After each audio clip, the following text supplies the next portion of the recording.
12:60 a.m. as we are now being joined by Cowboy Bill Watts. Mr. Watts, it's great to have you on the program. Well, thank you. It's good to have you here. So one of the things that I've noticed about many of the guests that we've interviewed who have discussed you have said basically either they love you or they completely hate you. Why do you feel that is?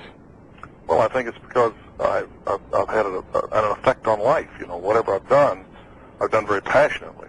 And I think any time that you're a person that's out front making decisions and leading the way, you're sort of going to have your followers and you're going to have your detractors. So, you know, that to me, I would say it would be a lot worse to go through life where nobody had an opinion about you, wouldn't you?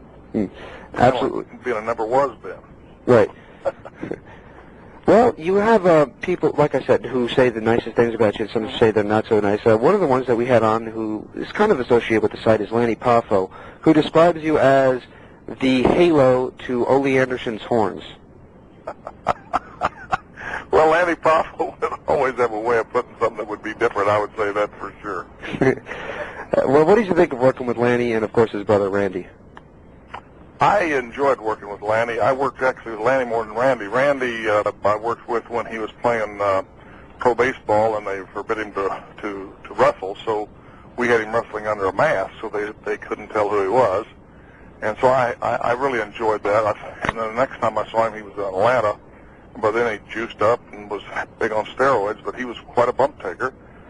Then he had a situation happen where he got out of control, and it was where he was just about out of the business. And he called me and asked me, he said, you know, Billy said, I'm really going down the tube with what I've got, and I can't even, you know, I'm just barely surviving in the business, you know, what's wrong?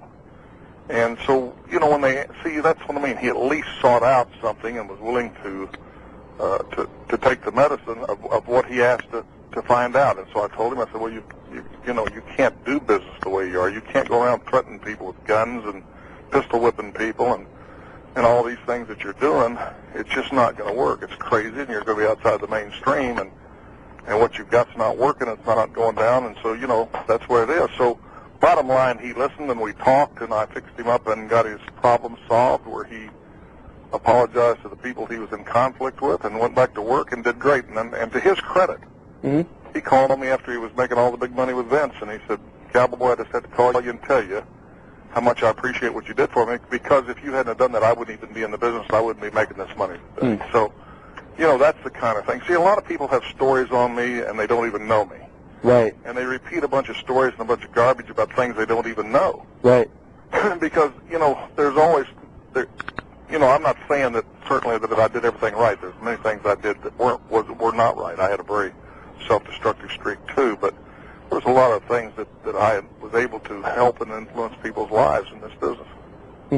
Well, do you prefer that people actually come to you if they do have a problem with you, or do you think it's very cowardly to just go behind your back and say all these nasty things about you? Well, you know, first of all, the people that go behind my back and say nasty things about me, I really could care less. I mean, that's their problem. It's not my problem. Right. You know, I know what I've done in my life. And so, you know, it's kind of like you wonder what kind of Kool-Aid they're drinking. You know, it's just, you know, some of these guys have some ridiculous concepts, and they attribute these things to me, and half the time, sometimes I don't even know what they're talking about. So, you know, whatever they want to do, that's their problem. I don't have a problem. So I was telling somebody the other day, it's just amazing to me how, like I say, everybody's got a Bill Watts story. And generally speaking, as these guys start writing their own books, which is more about them self-aggrandizing themselves than maybe telling the truth, they have a story where they backed me down, or they called me out, or they did something dramatic that really makes them look like a stud. Now, my question to you would be, in the 25 years that I was in this business, and then all the years I was in the promotion, of course, I had in my dressing room, we didn't stop a fight. If somebody got a fight, we didn't stop it. We wanted them to get it out of their system. Yeah. I wonder how I conducted my business in the 25 years, running and hiding from all these guys. Gee whiz, if every guy that was supposedly out there that's had me scared to death and that I wouldn't face them or I ran away from them, I must have spent most of my time hiding. So, you know, maybe I wasn't even in the business. I just find it just completely ridiculous how some of these people carry on, and I don't even know what their purpose is, except, again, to self-aggrandize himself. I've never said in my book that I was the toughest guy in the business. I never said that I was the best worker. I never took that kind of credit for me. Mm-hmm. As a matter of fact, did you read my book? I've read most of it, yes. All right. Well, the bottom line is, I think in my book, if you look at it really straightforward, you found I laid my heart out. Yes. And told a lot of the mistakes I had made in life, and the pain they had caused a lot of people. Mm-hmm. And I think I was very, very truthful in that book. Right, and you were not doing what I, for lack of a better term, put down other wrestlers for doing, and that is trying to make yourself. In other words, we discussed a lot of the books. One of the ones that we have a problem with, and I don't know if you read it, is the Ric Flair book. And it seems like Flair just bashes anybody that's not currently under WWE contract. Well, you know, again, you've got to consider the source. Yeah, it's just self-serving. And again, anybody that reads my book right. would realize I didn't set out to write that book to self-aggrandize Bill Watts.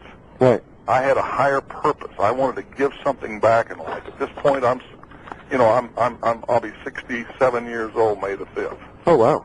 So at this time in my life, I thought if I can help one person to understand life a little better and where they don't make the mistakes that I made, then that would be all I would ever want from writing this book. And the feedback I'm getting already mm-hmm. is just so humbling when people write you a letter and say, you know, this is how this book affected me, or especially if somebody says, you know, I went and bought a Bible the other day. I haven't read a Bible in years, but because of what you said, I went and bought a Bible, and I'm reading the Bible again.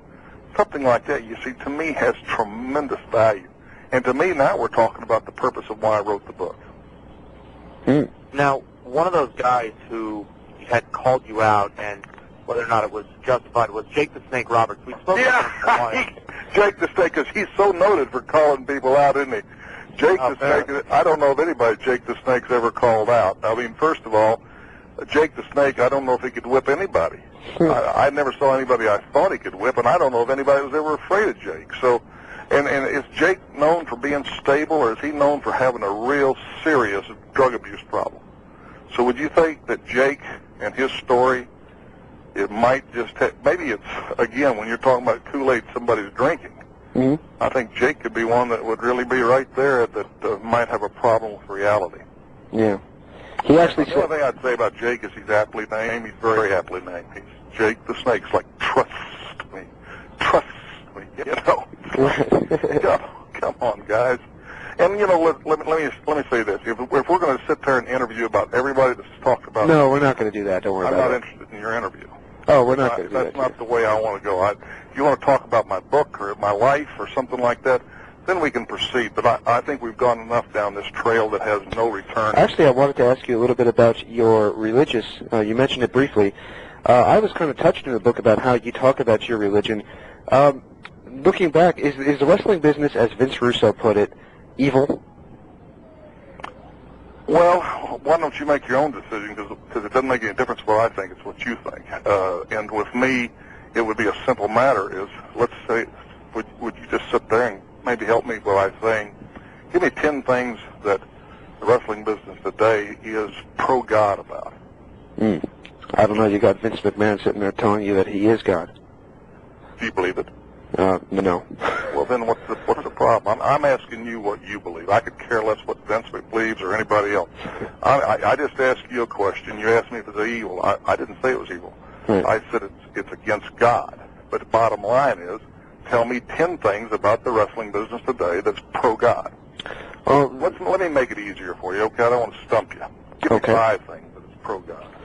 Well, there's really not many things, and unfortunately, a lot of the good lessons that we're being taught, the good versus evil, kind of has gone out the window with the advent, I should say. Let me just ask you this. Let's take religion out of it, because I'm going to say something to you real quick. My faith is not a quote about religion. My faith is about a personal relationship with my Savior, Jesus Christ.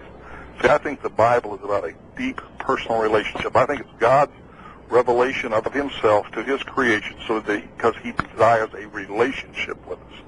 So bottom line, it's my relationship. But now let's go a different level.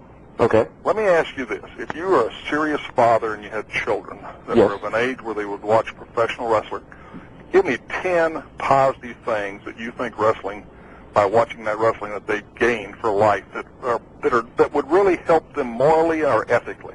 Today or ever? Today. Today, What we're nothing. talking about today. You asked me about today. Today would be no. I would not let my child That's watch what I wrestling. mean.